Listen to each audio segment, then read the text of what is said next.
তাকওয়ার আবেদন তো ভয় করা। তাকওয়ার আবেদন করতে কি করা? ভয় করা। আমরা তো সবাই বলি আমরা আল্লাহরে ভয় করি। যে নামাজ পড়ে সেও বলে আল্লাহরে ভয় করে, যে নামাজ পড়ে না সেও বলে কারে ভয় করে? আল্লাহরে ভয় করে। যে মদ গাঁজা খায় না সেও বলে আল্লাহরে ভয় করে, আর যে মদ গাঁজা খায় সেও বলে কারে ভয় করে? আল্লাহরে ভয়।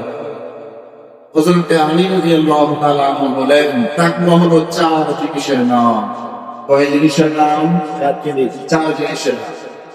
এক নম্বর, عن علي رضي الله تعالى عنه قال التقوى الخوف من الجليل।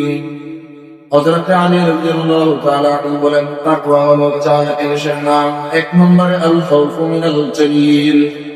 তাকওয়া হলো আল্লাহ রাব্বুল আলামিনকে ভয় করার নাম। সুবহানাল্লাহ। এক নম্বর হলো আল খাউফ মিনাল জালিল।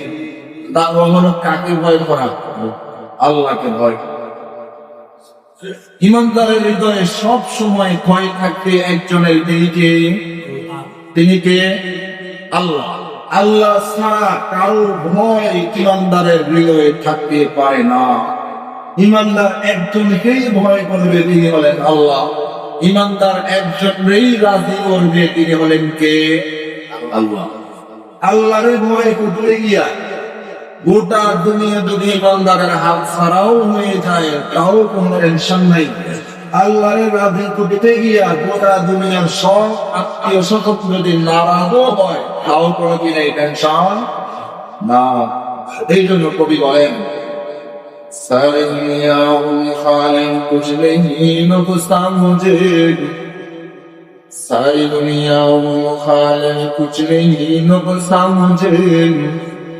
गम नहीं है, डर नहीं है, जब खुदा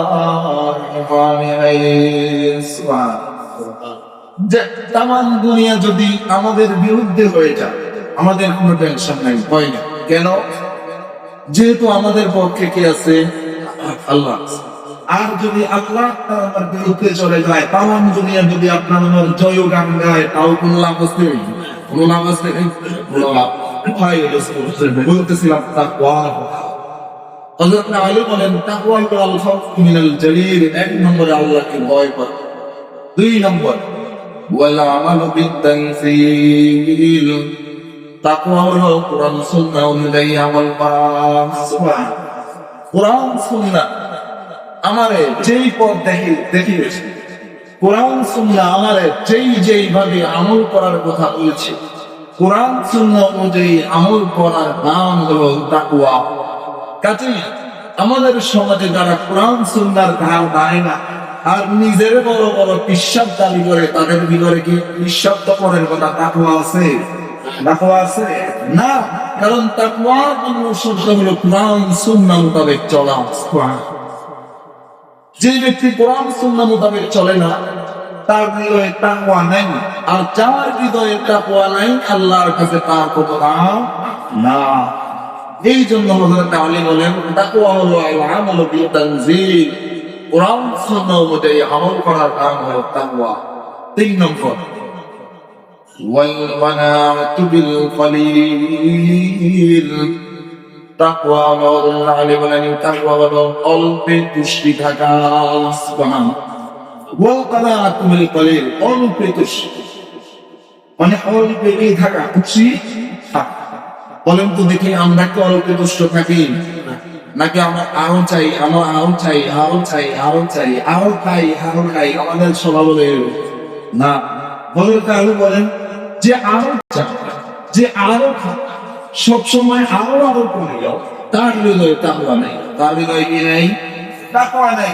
ওই ব্যক্তির হৃদয়ে তাকওয়া আছে যে ব্যক্তি অল্পে সন্তুষ্ট থাকে। সুবহানাল্লাহ। হাদিসের কুদসির ভিতরে এসে আল্লাহ বলেন যে আমার যে সমস্ত বান্দাবান্দিরা দুনিয়াতে অল্পে খুশি থাকে, অল্পে কি থাকে বুঝেন নাই মনে হয়? আমাদের সমাজে এমন অনেক মানুষ আছে যারা কোরবানির ঈদ ছাড়া আর পুরুষ কিনে খেতে পারেন। কি বলেন? নাই? আছে না? অনেক মানুষ আছে যারা ঈদের সময় ছাড়া পুরা বছর একটা নতুন জামা গায়ে দিতে পারে না। আবার এমন অনেক মানুষ আছে যারা ঈদের দিনও নতুন জামা গায়ে দিতে পারে। অল্প তুষ্ট, মাসকে মাস গোস্ত চোখে দেখে না, মাছকে মাছ, এই যে মাছ, দামি মাছ, বড় বড় মাছ চোখে দেখে। অনেক মানুষ আছে যারা অল্প রিজিকে দুষ্ট, অল্প রিজিকে দুষ্ট। আল্লাহ বলেন দুনিয়াতে যারা অল্প রিজিকে তুষ্ট থাকবে, আমি আল্লাহ তাদের অল্প আমলে তুষ্ট থাকবো। সুবহানাল্লাহ। তুমি অল্প রিজিকে তুষ্ট, তোমার অল্প আমলে আল্লাহ খুশি। সুবহানাল্লাহ। তোমার বেশি চাই, তোমার বেশি চাই, বেশি রিজিক চাই, তোমার বেশি আমল লাগবে আল্লাহর কাছে। তোমার অল্প রিজিক হলেই চলে, তোমার অল্প আমল হলেই আল্লাহর কাছে চলে। সুবহানাল্লাহ।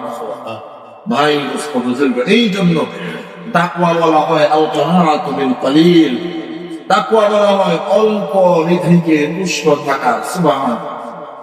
এরপরে হযরত আলী বলেন ওয়াল ইসতি'দাদু লিয়াউমির রাহিল, তাকওয়া হলো পরকালের জন্য পুঁজি অর্জন করা। সুবহানাল্লাহ। তাকওয়া হলো পরকালের জন্য কি অর্জন করা?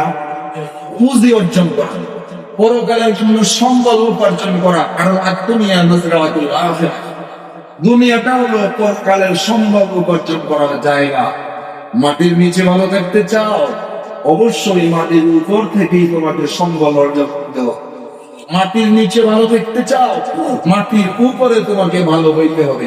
যে মাটির উপরে ভালো নয়, সে কোনদিন মাটির নিচে ভালো থাকতে পারে না।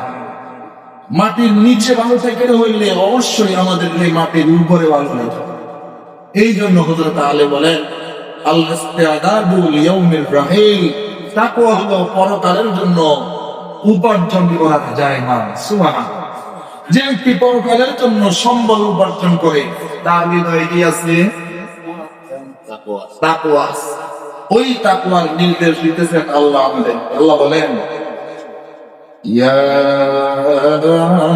আইয়ুহাল্লাযীনা আমানুত্তাকুল্লাহা হাক্কা তুকাতিহি।